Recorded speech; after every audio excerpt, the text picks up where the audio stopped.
আজ আমি বানাবো মুসুর ডালের বড়া বানিয়ে পাতলা ঝোল। এর জন্য আমি মুসুর ডালগুলো আগের দিন রাতে ভিজিয়ে রেখেছি। ভিজিয়ে এবার আমি ভালো করে ডালগুলোকে ধুয়ে নেব।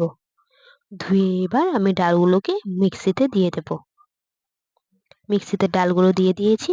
দিয়ে দেব আমি কাঁচা লঙ্কা, কুচো আদা, দিয়ে দেব রসুন। সামান্য জল দিয়ে এটিকে পেস্ট করে নেব।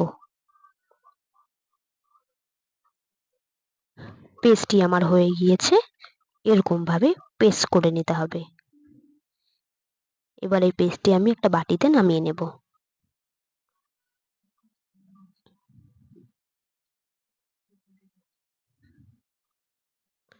এবার আমি এতে দিয়ে দেব স্বাদ মতো নুন, দিয়ে দেব পরিমাণ মতো হলুদ গুঁড়ো, দিয়ে এবার ভালো করে আমি মেখে নেব।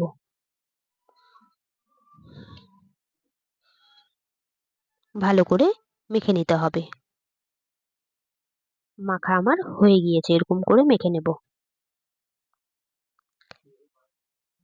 এবার আমি কড়াইয়ে দিয়ে দেব সাদা তেল। তেলটিকে আমি ভালো করে গরম করে নিয়েছি। এবার একে একে আমি বড়াগুলো ছেড়ে দেব। এরকম ছোট ছোট করে বড়াগুলো ছেড়ে দিতে হবে। আঁচটিকে মিডিয়াম রাখবো। বড়াগুলি আমার এক পাশ হয়ে গিয়েছে, আর এক পাশে উল্টে দেব। এরকম ভাবে উল্টে পাল্টে আমি লাল লাল করে বড়াগুলোকে ভেজে নেব। বড়াগুলো আমার ভাজা হয়ে গিয়েছে, তুলে নেব। এবার আমি বাকি বড়াগুলো এরকম ভাবে ভেজে নেব।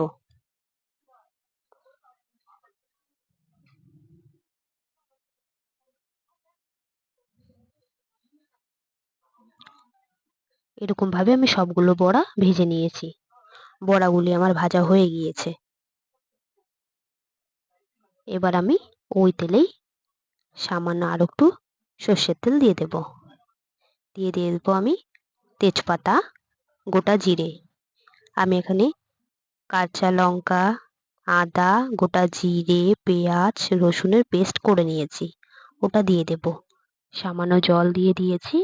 এবার কুচো টমেটো দিয়ে দেব। দিয়ে দেব স্বাদ মতো নুন, পরিমাণ মতো হলুদ গুঁড়ো, দিয়ে দেব ধনে গুঁড়ো, গরম মশলার গুঁড়ো, দিয়ে এবার আমি নেড়ে নেব। নেড়েই আমি এবার মশলাটিকে ভালো করে কষিয়ে নিতে হবে।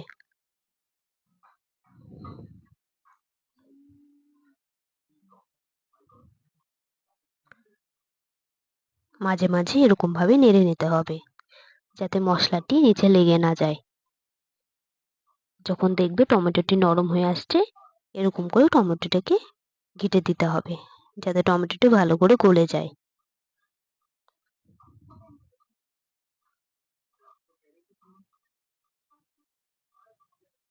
এরকম ভাবেই আমি মশলাটিকে ভালো করে কষিয়ে নেব।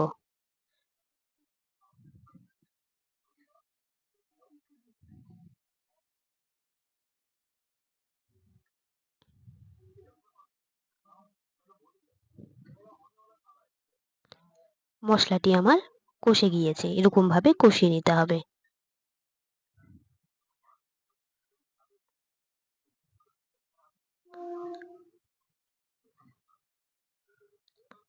মশলাটি কষে গিয়েছে। এবার আমি দিয়ে দেব এতে 2 বাটির মতো জল। এবার আমি ঝোলটিকে ফুটিয়ে নেব।